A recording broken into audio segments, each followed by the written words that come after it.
So,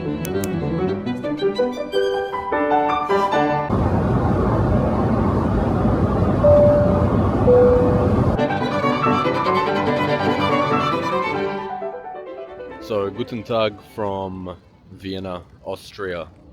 Beautiful city. It's freezing, as you can tell. Listen, what we're going to talk about in this video series for today, over the next few days, is going to be low-key confidence. Because what I see too many people trying to do is become confident by changing who they are, changing their personality, when in reality, you don't need to change who you are at all in order to be confident. For example, this is a perfect holiday destination for me because, as you can see, it's very quiet. People are keeping it to themselves. It's not a party destination, not that I'm aware of. And if you know me, for anybody that does, I tend to be more introverted. Instead of looking for the nicest clubs and bars, whenever I come to a new city, I'm looking for the museums. I'm looking for beautiful, cozy cafes and restaurants. And as an introvert, I recognize that I don't need to change my personality in order to start feeling more confident and start achieving success as well. So whether you want more respect in the workplace, whether you want to improve your relationships, whether it's your marriage or your dating life, or just build a social circle as well, you can do this while remaining authentic to who you are and not changing and compromising your true personality, which may be one who is more introverted, more low-key. Usually people who resonate with my content tend to be more introverted. So that's what we're going to talk about today. We're going to talk about some key concepts on how you can be confident in a low-key manner without changing who you are. About people in the perfect speak English.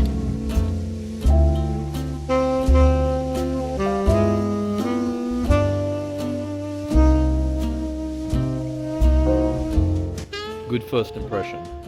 In fact, somebody who follows me, maybe you're watching this, approached me during dinner, which was quite nice, telling me he likes my content. That was quite a nice warm welcome to Vienna.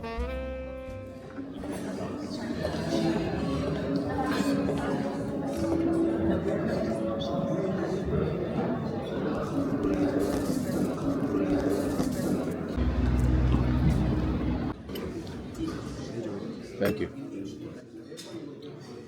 So here we are, having a coffee at this cafe before the museum, and just enjoying my own company. Of course, today I'm recording and sharing more than I normally do. Normally I'd be sitting here simply with my notebook and either people watching or reflecting, maybe reading. But today I want to share this experience with you guys, and this is part of cultivating that quiet confidence, that grounded confidence that we spoke about. It's having a low-key sense of relaxation and certainty within yourself. Again, a low-key sense of relaxation and certainty within yourself.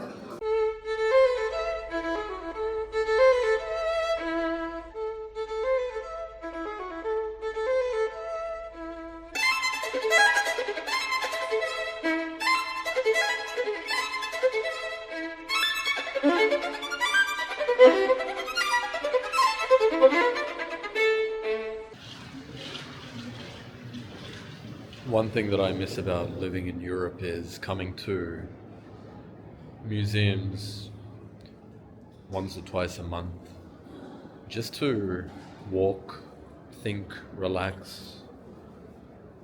And the interior is just absolutely beautiful. Not only the sculptures and the artwork, but just the whole room in general. So as I've said before, I would encourage everybody to find something that they enjoy doing by themselves and indulge. Find a place where you can slow down and enjoy your own company.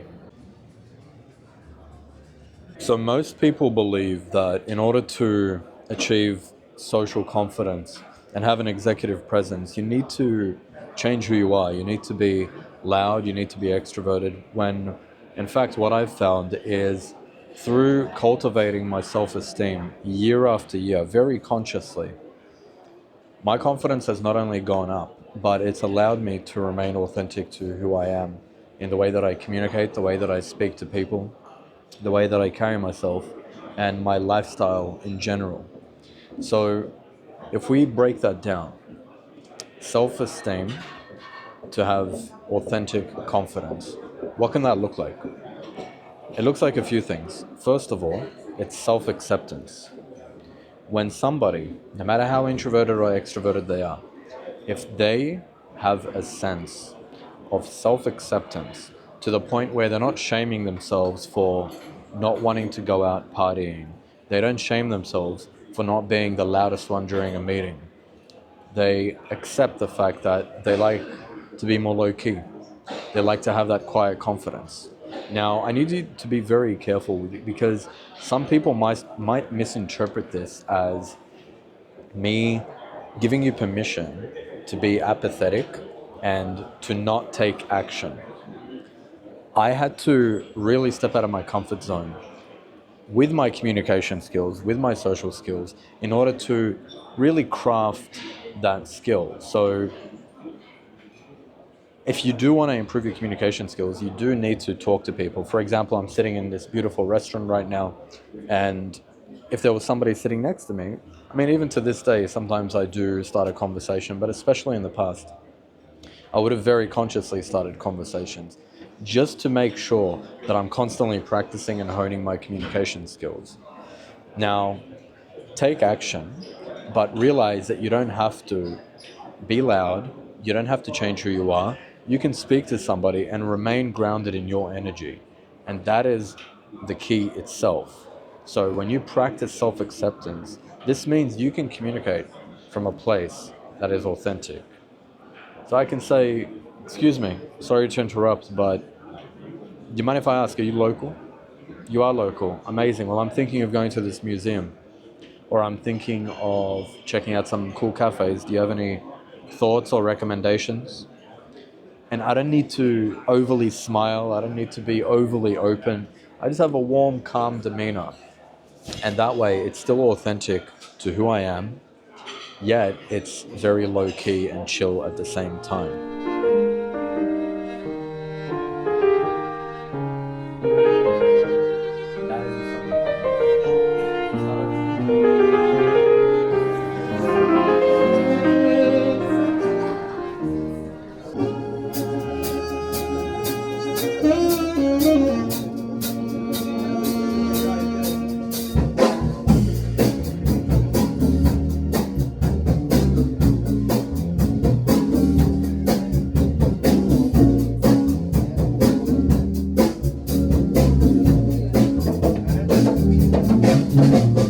Alright, so I have a few minutes before we take off, so I thought I would wrap up the video here and talk about courage because I got distracted in Vienna, to be honest, visiting too many beautiful places.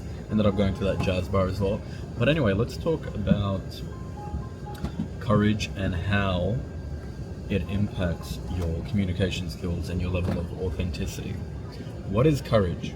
Courage is your decision to take action despite the feelings of fear. So it's taking action when you feel fear. That's the only time you can actually be courageous. What we do not want to do is avoid discomfort. What is the alternative? What is the alternative to avoiding discomfort? It's growth. It's stepping out of your comfort zone. If you decide that I'm gonna avoid feeling uncomfortable, I want to stay in my cocoon, it may feel comfortable in the moment, but long term, you're going to regret it. You're going to regret not speaking up, not being yourself, not being true to yourself, being authentic. Deep relationships, the deepest connections that you could ever make, only happen when you're being authentic. They only happen when you're speaking your mind, speaking your truth, and those who resonate with it end up resonating with you. No matter how extroverted or introverted you are, as long as you're being authentic.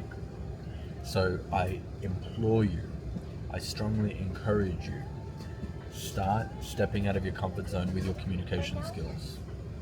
Next time you're on a flight, have a short conversation with the flight attendant, a little bit longer than you normally would. Or if you're waiting in line, speak to the person in front of you and behind you. Find ways to step out of your comfort zone and practice courage. Realize the moment you feel that fear, the moment you feel that discomfort, that is when you can practice courage. That is an invitation for growth. When you feel fear, when you feel anxiety, it's an invitation for growth. I personally love public speaking. I absolutely adore public speaking because when I feel those nerves, and I still do sometimes, when I feel those nerves before a crowd and I see everybody's eyes on me, I embrace that feeling. I invite it. I welcome it into my body. And you want to feel that fear and nervousness as well. There's no use in avoiding it. Resisting it only persists it. So remember, anytime you feel a bit of nervousness before speaking up, even hesitation, turn that hesitation into inspiration. Welcome the anxiety, normalize it, stop resisting it, and over time, you'll change your life.